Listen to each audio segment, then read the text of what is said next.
Hello everybody, welcome back to another unboxing video. This time we are going to be unboxing the Transformers Studio Series 53 Mixmaster from Transformers Revenge of the Fallen. And as you can see, I've finally been finding more of the Transformers Studio Series. I remember when I got Megatron, I said that these guys were nearly hard to find, and now they've been popping up in the Walmarts and Targets.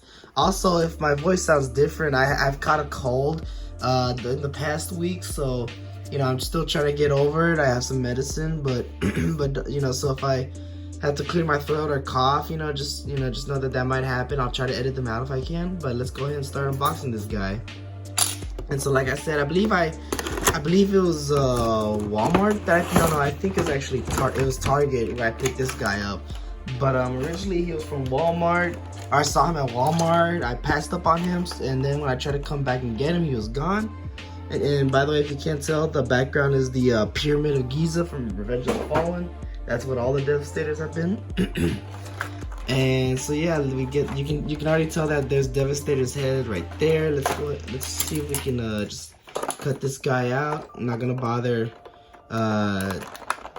taking my time with this. Just gonna try and get this guy out as soon as I can. And I could probably just leave those in. But let's see the arms. But yeah, so it's really exciting getting this guy, because this means that we are that much closer to getting the to being able to put together Devastator himself. And so this is, yeah, so here's Mixmaster, I think. So it looks like he comes in pieces and you gotta kind of put him together yourself. So let's go ahead and grab his other pieces. There he is right there. I'll probably adjust the camera after I take everything out. Let's go ahead and take the hood part out. I believe, yeah, there we go. Alright, so there we go. Let's see. This is interesting. I'm not sure we've had a Transformer where you've had to put them together from the box. I think they've always been kind of assembled, so this is quite interesting. But I guess to accommodate his kind of just sheer bulkiness, they kind of had to do something like this. But looks like they secure these, that's for sure. So all right, now let's go ahead and see if we can put them together. It looks like it just goes in like that. And first, let me see if I can readjust the camera and just lower it down a little bit. There we go, because Mixmaster surprisingly is not that tall. He's a very short Transformer, but I think his overall, the wideness of his body is what makes him big. And I think it goes in like that. I believe so. Let me check. I'm pretty sure that's how it goes in. According to the box, that seems to be correct. So again, sorry if I have to clear my throat a lot. I know that it might sound a little annoying, but I'll try to do it as least as I can. And there we go. There we have Mixmaster out of the packaging and put together. I'm not sure if everything's transformed correctly. I imagine that they are. I know that these, I think, pull out, which kind of look like little arms to me at least. But I think they just kind of stick out like that. And yeah, so first impressions. It's funny. I was taking out the box, and the first thing that came to mind was I feel like he's gonna be very, he's just gonna topple over a lot. Surprisingly, he actually holds balance very well. The feet are very sturdy. So yeah. Not much to say about this one. Mixmaster has been kind of a character I've that. I mean, because obviously he wasn't on screen very long. So to be quite honest, I don't have much that I feel like saying. Oh, that's cool. You can see that there's his teeth. But excuse me.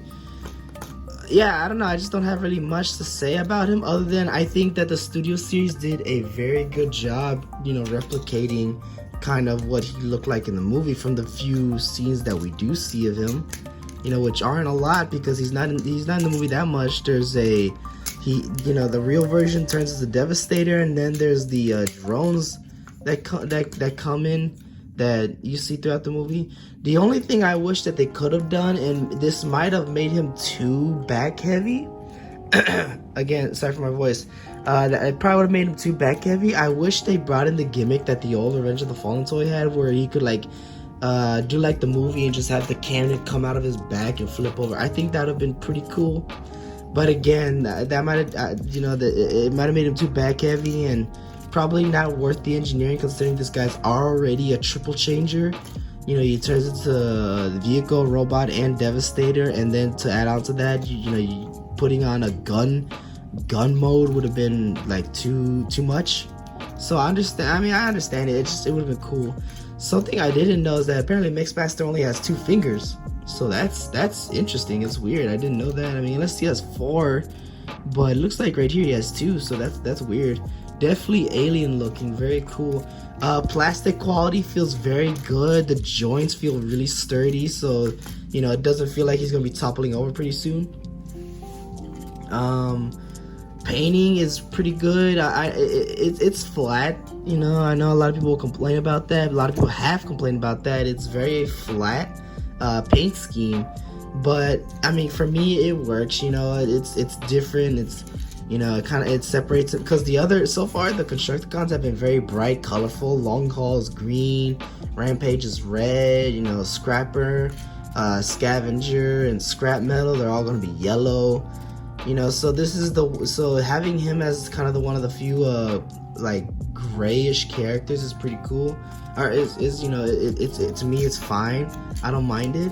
And then to add on to that, I mean, you take off this thing, which I'm not sure if I like how it comes in. I think they should have just made it a tab so you could just take it off. But I mean, still, you can see right here you have Devastator's head, which I actually really like the way that kind of comes out. Because it reminds me of just like the movie where, his head would come out of the hood and stuff. And obviously, as you can see, his smoke tanks are the bottom part of his jaw right here. So that's pretty cool. I'm not going to transform into the head mode right now because I don't think there's a point. I don't even have Scavenger yet. Or not Scavenger, Scrapper. Is it Scavenger? No, it is Scavenger. Okay, yeah, I don't even have Scavenger yet, so I'm probably not gonna transform them into their into their Devastator modes until I get all the Constructicons, and then I think I probably will just make a video where I just put them all together. But anyways, as you can see, I'm not even talking about the figure anymore. So like I said, I just don't have much to say. Mixmaster is not a character that I've always been like too crazy about. Not to say I don't like him, but really the most I've gotten of his character was from the Dark of the Moon video game, which, by the way, my opinion, underrated game, gets too much hate in my opinion.